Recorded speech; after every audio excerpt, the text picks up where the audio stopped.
Shalom Adonai, querido professor Gerson, mais uma vez com você, para hoje trazermos mais um conhecimento, um compartilhamento de verdades, de conhecimento, de luz que ilumina nossos caminhos. Deixe o seu curtir, querido, deixe o seu discutir, ajude a compartilhar nossos vídeos. Hoje queremos falar sobre retroprojeção bíblica. O que é isto? O que é transposição bíblica, retroprojeção bíblica? O que significa isso? Uma retroposição bíblica, querido, é uma história de ontem para influenciar o povo de hoje, ou contemporâneo do escritor, ou seu narrador, né? Nunca confunda a Bíblia como um cânon selecionado e legitimado pela igreja, com os textos que foram elaborados dentro da história que acabaram compondo a Bíblia. Não acredite nisso, senão você vai ser enganado. Você nunca pode esquecer que quando os textos foram elaborados, nenhum escritor tinha em mente que séculos depois isso viraria uma Bíblia. Esquece isso, eles não tinham essa concepção. Os textos eram escritos com o propósito de interferir no comportamento das comunidades que eram leitoras de suas narrativas. Para quê? Para controle social, religioso, teológico, geopolítico, para defender as intencionalidades e as necessidades do autor e do público leitor que seria alvo desta narrativa. Então, existe o narrador, existe a intenção dele, existe o público leitor e existe a circunstância que esse público está vivendo historicamente. Por isso que a literatura mítica, histórica, social, indiciária é o melhor método para mim de interpretação e de ferramenta exegética para uma boa exegese. Normalmente, a elite e a classe dominantes dessas comunidades, por eles governadas, ou seja, os donos do rebanho, você tem que entender que a maioria dos textos bíblicos foram escritos por esses donos de rebanho, para controle social, teológico e religioso. Isso é fato. Pouquíssimos textos da Bíblia foram escritos pela classe dominada, ou seja, pelo povo. 99% dos textos da Bíblia foram escritos por classes dominantes, que queriam dominar, controlar, influenciar, direcionar o povo. A teologia da libertação entendeu que todos os textos bíblicos foram escritos pelo povo, mas isso é um tremendo engano. E, na verdade, é totalmente o contrário disso. A maioria dos textos foram escritos não pelo povo, mas pela classe dominante. Mesmo os textos de libertação lidos pela teologia da libertação não são textos de libertação em sua origem. São textos de opressão e controle social. 95% foi escrito pela classe dominante. E estes textos têm formas variadas de serem produzidos. Quando você lê a Bíblia de forma séria, você percebe que os textos são anônimos. Com raríssimas exceções, o autor é revelado. Você já leu Gênesis? Onde está escrito em Gênesis que Moisés escreveu Gênesis? Não está? Você já leu Êxodo, Shemot? Onde está escrito que Moisés escreveu o livro de Êxodo? Não está. Não está. Onde que está? Mas as pessoas acreditam que foi Moisés que escreveu. O título do livro não foi o autor que deu. Esse título foi dado muitos séculos depois de ter sido juntado com outros textos que também não tinham o mesmo título, ou não tinham esse título. Chamou. Então alguém muito tempo depois, usando de autoridade e imposições, determinou que Moisés que escreveu esse livro. É assim com os profetas e é assim com os evangelhos. Atribuições. não tem autoria, é tudo textos anônimos. Um ou outro, muito raramente, tem alguma indicação de autoria, mas mesmo assim deve ser por nós questionado. Porque é muito comum no passado alguém escrever algo e dizer que outro escreveu para seu livro ter relevância e autoridade diante do seu público leitor. Muitos autores escrevem histórias de personagens que viveram muitos anos antes. Hoje nós sabemos, e já é um fato, que a Torá foi escrita no pós-exílio, e só uma pequena parte foi escrita no pré-exílio, quando o rei Josias, com o sacerdote lá, Ilquias, acha uma parte do livro de Deuteronômio. E o livro de Deuteronômio, ele tinha uma pequena parte do início e uma parte do final. E havia todo o conteúdo do livro de Deuteronômio, ele é pós-exílio. Existe uma pequena parcela do início do livro e uma pequena parcela no fim do livro. O restante é tudo pós-exílio. Mas foi feita uma montagem muito bem montada. Preste atenção, quando lemos o livro de Êxodo, nunca podemos achar que tudo ali escrito aconteceu, pois é mito, mas esses acontecimentos são escritos no século V e retroprojetado para o século XIII, onde a escrita hebraica nem existia ainda, entende? Ou seja, o escritor está escrevendo uma história que aconteceu 800 anos antes dos acontecimentos. O Brasil só tem 522 anos. Vai para 523 agora. Como um fundamentalista pode explicar isso? Como? Não consegue. De duas formas. O fundamentalista tenta explicar isso. Muitas vezes não consegue, mas ele tenta. Quando é uma igreja fundamentalista, mesmo, vai dizer, Deus ditou no ouvido do escritor. Mas vão tentar dizer. Se não é fundamentalista, mas uma igreja progressista, vai dizer, é através da tradição oral. Veja, esses textos são escritos como se estivesse acontecido no período que o evento está se dando.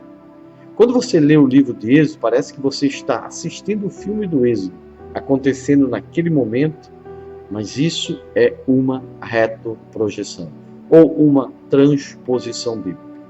A narrativa está sendo escrita séculos depois, mas na narrativa parece que está acontecendo no momento em que os eventos se deram. Onde isso fica mais evidente? É nos evangelhos. Todos os evangelhos são retroprojeções, escritos depois da queda de Jerusalém, no ano 70. Baseados na tradição oral, também com a diferença que foi escrito com um tempo de diferença mais curto que a Bíblia hebraica. Ou seja, o Novo Testamento foi escrito num tempo mais curto do que a Bíblia hebraica. Eles contam a história de Jesus como se ele estivesse assistindo a história de Jesus, mas nenhum deles nem sequer conheceu Jesus. Nenhum evangelista é testemunho ocular de Jesus. Isso são atribuídos. Nenhum deles caminhou ou andou com Jesus. É tudo retroprojeções baseado em tradições orais. O escritor de João coloca o discípulo amado se reclinando no peito de Jesus para dar uma autoridade a seus escritos, mas ele, o escritor, nunca fez isso ou viveu isto. Isso é ideologia do autor. Você sabe por que não dá para acreditar que Deus ditou a Bíblia? Por que não dá para acreditar que Deus ditou a Bíblia? Porque se realmente as pessoas acreditassem nisto, que Deus ditou a Bíblia, pegariam tudo que tem e dariam aos pobres. Não foi o que Jesus mandou fazer para aquele jovem rico? Não foi? Foi, não foi? Então não me poupe dessas incomodações de você dizer que foi Deus que ditou a Bíblia. Se Deus ditou a Bíblia, então vai lá, vende tudo que você tem e reparte com os pobres. Quero ver você fazer. Aí, Deus só ditou quando é algo que lhe convém. Quando é algo que não convém, não. Isso foi o diabo que ditou. Normalmente é assim, né? Então, como essas histórias são construídas? Retroprojeção. Você escreve hoje uma história que teria acontecido há 100 anos atrás, mas você os escreve como se estivesse acontecendo no momento dos eventos. Qual é o efeito? Quem participa daquela cultura sabe como os textos estão sendo feitos ou construídos. Eles sabem como lidar com essa literatura. Mas a população de 1000 anos depois, 2000 anos depois, como nós, não estamos acostumados. Nós estamos acostumados com o jornalismo, então vai ler esses textos como se fossem acontecimentos históricos e não floreados para defender objetivos religiosos, políticos, teológicos, de controle e influência social, que é a intencionalidade do autor. O que significa tecnicamente retroprojeção?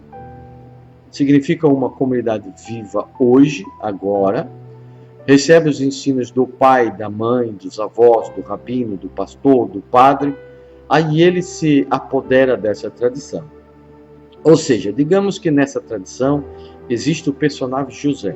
Então ele vai escrever uma história desse José, tal qual ele concebe este José. Só que ele retroprojeta essa história no tempo de José. José viveu lá 100 anos, ele vai escrever hoje. Aí ele escreve uma história de José, como ele concebe, depois ele joga para trás, ele retroprojeta lá para trás, para 100 anos atrás, tá? Quando ela está sendo escrita séculos depois. E ele vai desenhar José conforme a compreensão que ele tem de José. Isto é retroprojeção. Vamos aplicar esse conceito aos textos. O que eu vou aprender da história traditiva do personagem Abrão? Nada sobre Abrão, mas muita coisa sobre o personagem Abrão. Nada sobre o período que Abrão teria vivido. Então, o que eu vou aprender? Você vai aprender a cultura e a teologia do período em que a narrativa está sendo escrita. Vamos para uma retroposição clássica. Israel e Judá, no pré-exílio, sempre foram politeístas, nunca foram monoteístas. Israel e Judá sempre usaram imagens em seus cultos. Eles eram como uma igreja católica. Era imagem para todo canto. Não eram como os protestantes hoje. Eles eram icônicos e não anicônicos. E não chame isso de idolatria, porque quem chama isso de idolatria é quem faz juízos de valores, que condena os outros e mede a religião dos outros pela sua religião. E isso é um defeito de caráter e de termos. Então Judá e Israel eram icônicos, usavam imagens. Quando os sacerdotes assumem o poder, no século V, antes da Era Comum, eles constroem a Torá e as práticas presentes só são validadas se forem fundamentadas em práticas antigas. Naquela época, muito diferente de hoje, que tudo que é novo é valorizado, mas naquela época não era assim. Uma prática só era fundamentada e valorizada se ela fosse antiga. Ou seja, se você está inventando uma prática nova no século V, antes da Era Comum, para você poder vendê-la e ela for aceitável ao seu público leitor, eles precisam transformar essa prática em uma prática velha. E como fazer isso? Retroprojeta para trás.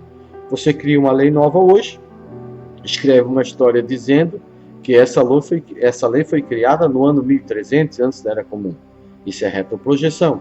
Ou seja, o que está acontecendo aqui no tempo do narrador vai ser jogado lá para trás para poder ser vendido ao povo para total propósito religioso, político, teológico, de controle social e histórico, indiciário para defender os propósitos circunstanciais necessários à geopolítica e às circunstâncias religiosas e teológicas do povo. E muitas vezes dizendo e afirmando que foi dado por Deus, lá atrás, no ano 1330, antes da Era Comum, quando o texto mesmo está sendo escrito no século V, antes da Era Comum, pelos sacerdotes. Praticamente, 95% da Bíblia é escrita através de retroprojeções. Poucos textos na Bíblia são escritos no momento dos problemas. Exemplo, o Salmo 53 potencialmente é um texto escrito no calor do momento do escritor. A carta de Corinto também está sendo escrita supostamente por Paulo no momento do problema que estava acontecendo na comunidade no momento da redação da carta. Vejamos exemplos de retroprojeções, como Gênesis, Êxodo, Levítico, Número, Deuteronômio, quase todos são retroprojeções, com pouquíssimos trechos do século VI, como a reforma de Josias, uma pequena parte do início e uma pequena parte do final do livro de Deuteronômio, que era o que foi achado pelo sacerdote Ilquias no período do rei Josias. Nós temos ainda Josué, Juízes, Samuel, Livro de Reis, quase todos com algumas ressalvas, mas poucas. Crônicas, totalmente retroprojeções. Os profetas, algumas dúvidas. Fica Amós sobre a mesa. Quando lemos este livro, temos que ter em mente que eles não são escritos no momento dos acontecimentos, mas são retroprojeções, ou seja, o texto não tem nada a ver com o tempo dos acontecimentos. Não tem.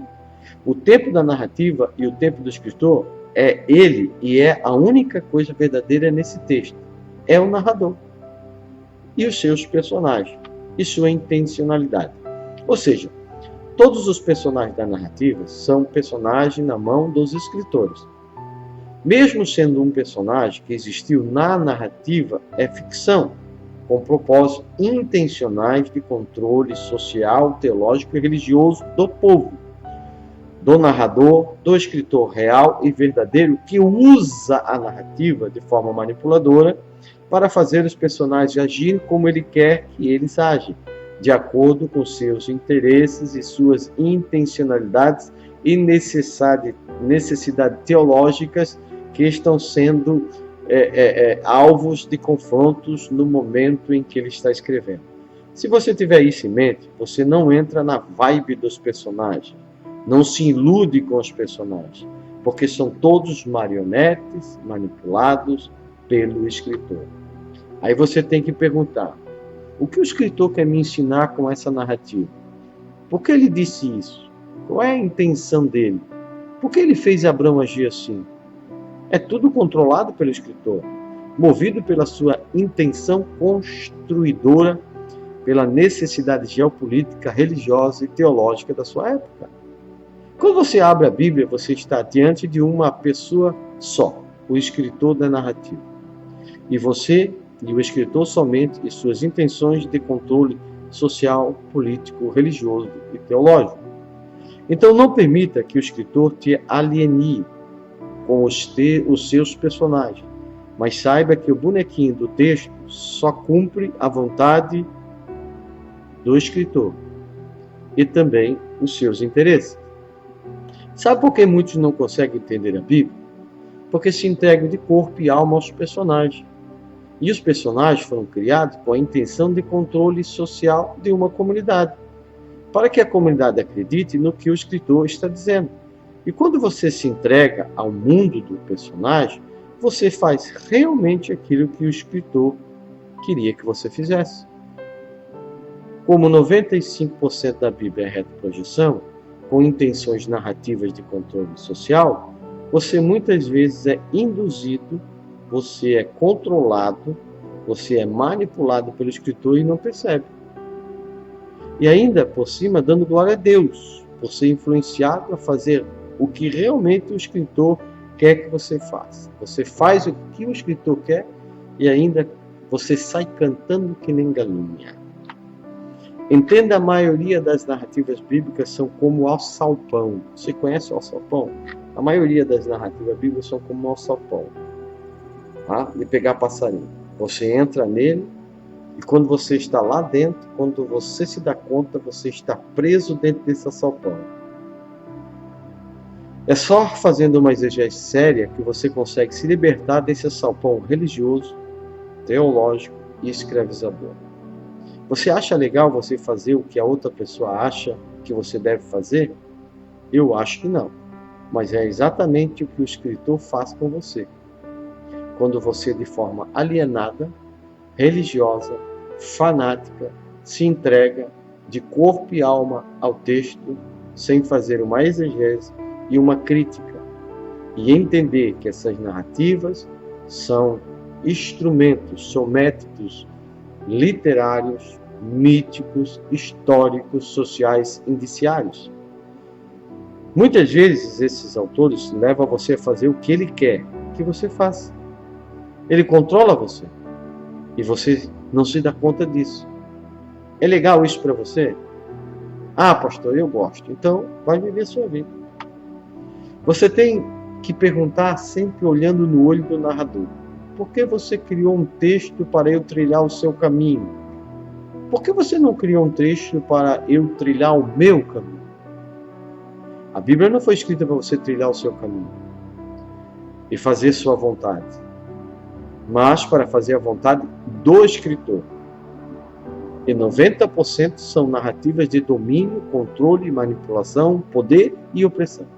A maioria. Nunca se matou tanta gente em nome de Deus. Nunca se fez tanta besteira em nome de um livro onde os narradores manipulam o povo. A sua vida se torna resultado de domínio, de controle, de poder, de manipulação. E muitos não se dão conta disso.